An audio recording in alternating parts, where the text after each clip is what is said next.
Welcome to the next chapter of the React course. So if you haven't subscribed for my channel yet, please do so, and for the next chapters as well. So in this chapter we will discover how we can use same components in different places. We touched that subject before, but we didn't go very into the details, so I will just suggest you to follow along. Also, I will show you the examples what we did in our code. So as you remember, we have created our h1 component here. That was a very, like as you see, we are just passing our props as a title here, and we have created our products list there. So in the products list, let's say we would like to use that products list in different places of our application, but we would like to keep that products list as the same component. How we can do that? So I will show you now.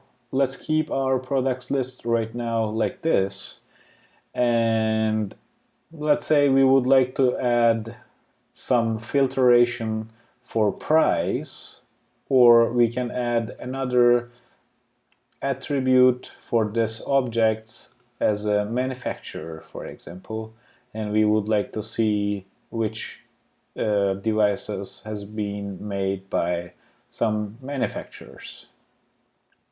So let's go with the price first, and I will show you what is the changes we can use, etc.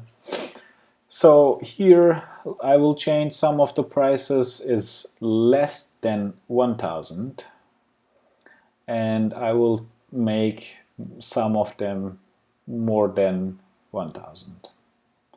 So let's call it like this. Alright, so we have one with the 1000, 999, 1500, etc. So in this products list we are showing all of our products. But what happens if we want to show only the products less than 1000, less than or equal to 1000? So we can create a same component here, and when we pass that like this, products list less than 1000. So we didn't do anything else. We just changed the title right now, and we are just showing the product list less than 1000. It appeared here, but we didn't change any of the products inside, so that is the reason we are seeing the same thing.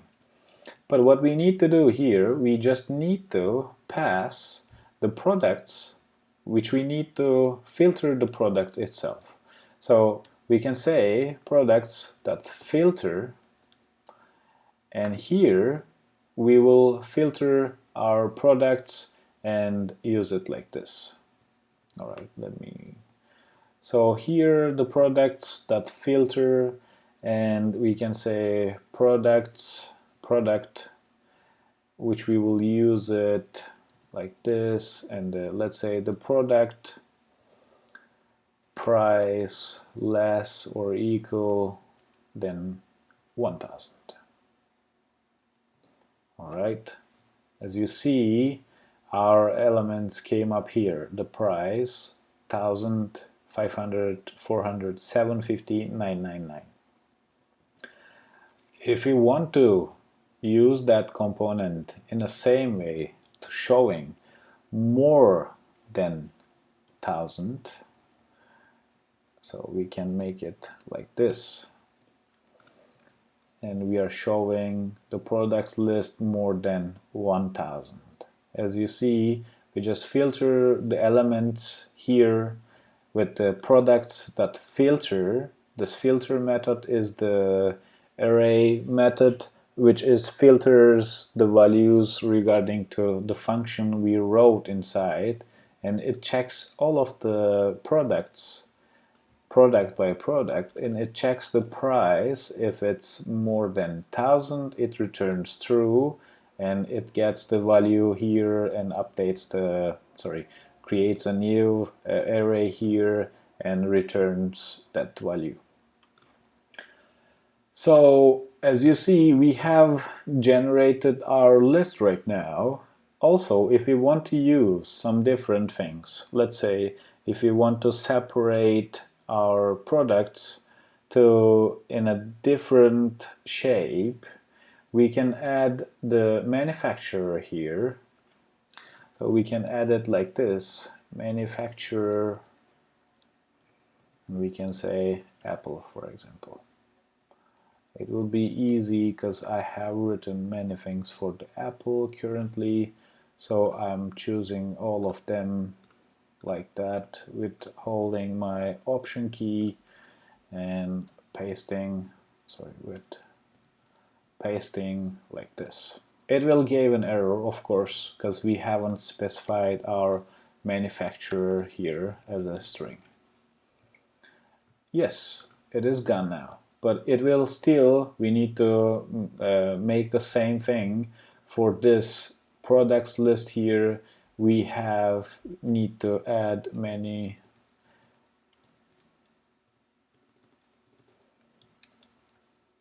as a string. Since we are not using that right now here, we can add it here as a manufacturer.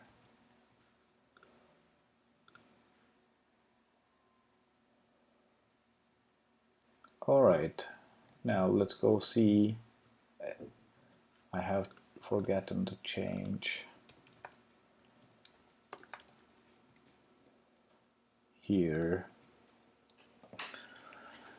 So let's see, our manufacturer came like this.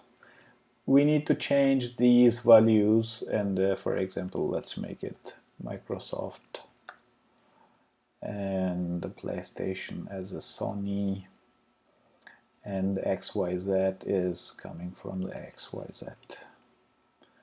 And let's say, yeah, these are the changes we can make right now. And if you want to make a products list only for Apple, so we will say manufacturer equals Apple, products list for Apple. Alright, as you see, products list for Apple came along there, and all of the iPhones, MacBooks, it's just written there. What happens if you want to create another thing, the product list for Sony? As you see, we have only the product for Sony here. We are still using the same component over and over, and we are just filtering the products here to show different style, different products. And that was it so far. To be honest, I would like to show you all of the components we can use for different products, but we are still using the different titles. We are passing the different products which we make with the filter. So thank you for listening. I will remove these lines right now, and thank you for listening. Please subscribe for the next videos, and see you in the next chapter. I wish you a happy nice day and happy coding. Goodbye.